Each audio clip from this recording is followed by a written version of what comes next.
talk show queen, Ricki Lake. Ricki is an advocate for childbirth choices. You're very passionate about it. It's become my work. Tell us why.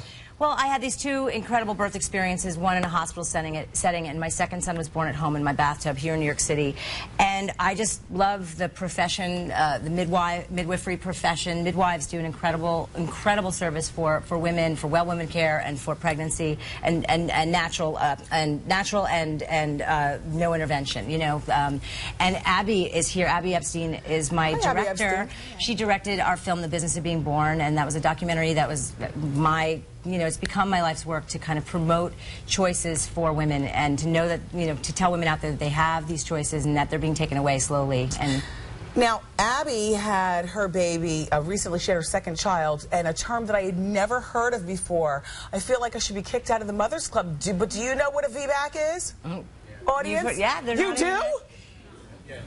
Well, explain what a VBAC is. Abby, explain it, since you went through it. Do you have a it. microphone on? It's yes. Good, the VBAC, it's vaginal birth after cesarean. That's what it stands for. You guys knew what that was?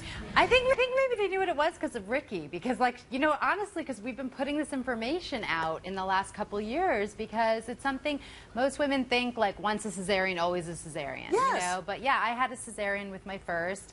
And then for my second, I was able to find a great doctor and a great hospital that let me have a natural birth. So, yeah. And the problem is over 800 hospitals in the U.S. are not doing VBACs right now because of the insurance companies, the pressure with malpractice, and, it's really not based on good science. And so we're out there, sort of educating the consumer about their rights and their choices that they have, and we want them to make an educated one. Now, is it true that if you use a midwife, that midwife must be backed by a hospital? Well, here in New York City, in New York State, there's different laws in different states, but here in New York State, they demand that you have a signed written practice agreement with an obstetrician in a hospital. So midwives currently in New York City are not able to be there for their patients at a home birth legally.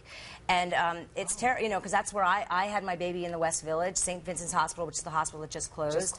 Which was one of the more baby-friendly, mommy-friendly hospitals in New York City. They just closed, and so it's really what I was able to have, which is a water birth at home here in New York, is not really possible right now legally. And it's really so calm. It was an amazing, a lot of people think I'm crazy, and I'm not advocating that everybody do what I did. It wouldn't be the best choice for everyone, but we want to have choices, guys. We want to have access to the correct information. Yes. We want to know what a C-section rate is in a hospital. We want to know what the protocols are, what the philosophy is of our obstetricians. I think we need to care more about the process of giving birth and hopefully have empowering, positive experiences. Yeah. And so that's why we wrote this book, and which just came out in paperback. And I'm out there rallying with doctors that I support because there's amazing obstetricians out there, and I really want just everyone to have access to choice. Know all your options, and this is a really good book. Now, one last thing. I heard you're doing a memoir. I am. I'm currently just starting that. I felt like turning 40 was a really big milestone for me. So much has happened in my life, so much that I've talked about,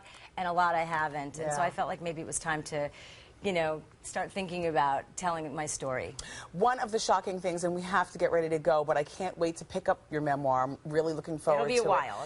I'm just starting it. When you first started, you ran through a whole lot of money, but she's back, she's on top, and she's our friend, Ricki Lake. Oh, I'm so happy to be here. Congratulations to you. What season? Thank you so much. 10 more. Thank you so much, Ricki. And Abby, Your Best Birth is now available on paperback. And studio audience, you're going home with the